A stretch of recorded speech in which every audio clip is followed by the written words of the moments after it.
And right now, our State House correspondent, Kehinde Amodu, joins us in the studio to discuss the presidential intervention. Welcome to News Hour. Thank you very much. All right, so let's jump straight into it. In a move to find a lasting solution to the current disruptions in the supply and, of course, distribution of petroleum products in the country, this new constitution of a 14-man steering committee by the President on petroleum product supply and distribution, which he will personally chair, comes at this time. A lot of people are asked, after 7 years in office, what novel strategy will serve as a silver bullet to check the persistent fuel dislocations in the country? Well, it's a question that should be asked.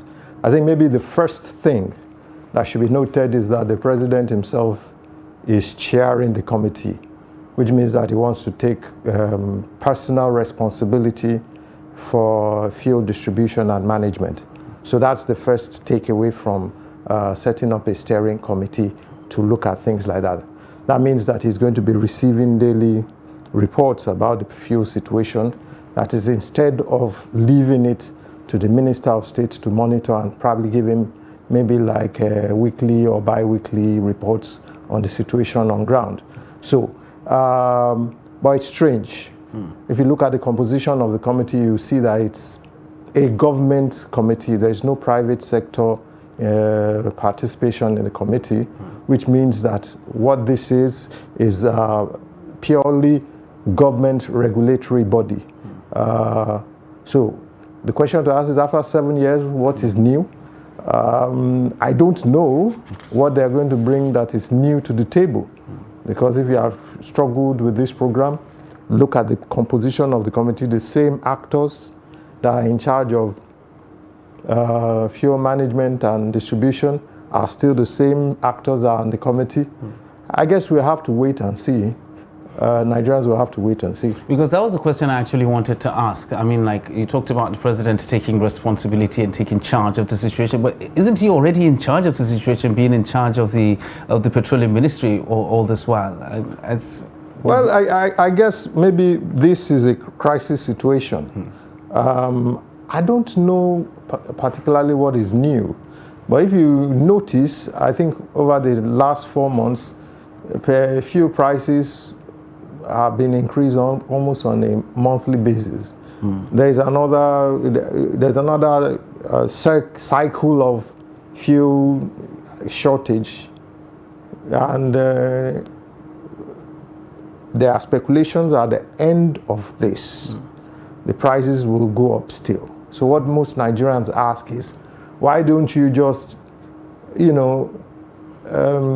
hike the price once and for all, increase the price once and for all, and let us know that this is what we are paying, instead of all this back and forth, which is not doing well for the economy. All right. So talking about steps taken in the petroleum sector, which a lot of sanity has been tried to put into the whole situation, most especially the supply and distribution across the value chain. Now, the Minister of State for Petroleum Resources, Timipre Silva, has actually directed the NMDPRA to ensure strict compliance with the government-approved ex-depot and retail prices for PMS. Now, what exactly does this mean?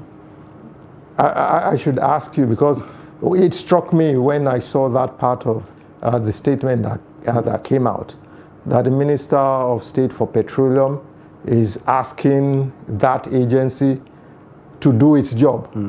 I mean, isn't that what it has been doing all along? And if you ask Nigerians, doing a very bad job at it.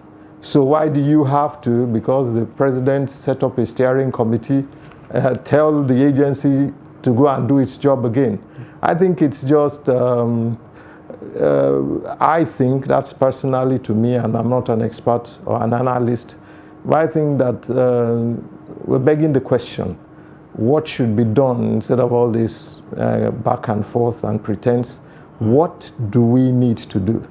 All right, well, talking about what we need to do, looking at the composition of the steering committee, I mean, like, we have heads of government departments and agencies and all that. Does this build any confidence? Does it bring any confidence to the effectiveness of the committee with the names involved? It's yet to be seen. Because if you look at the actors, like I said earlier, the same actors, there's no change.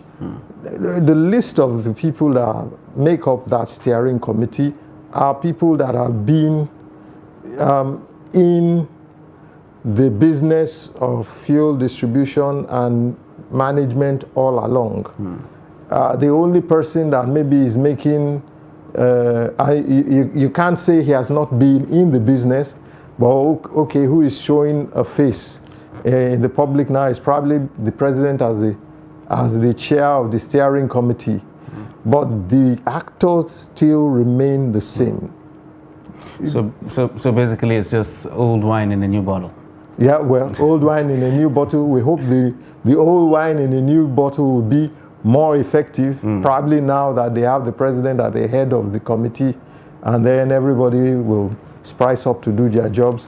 But other than that, except for that committee being formed, they've been there in that sector doing the same thing all along.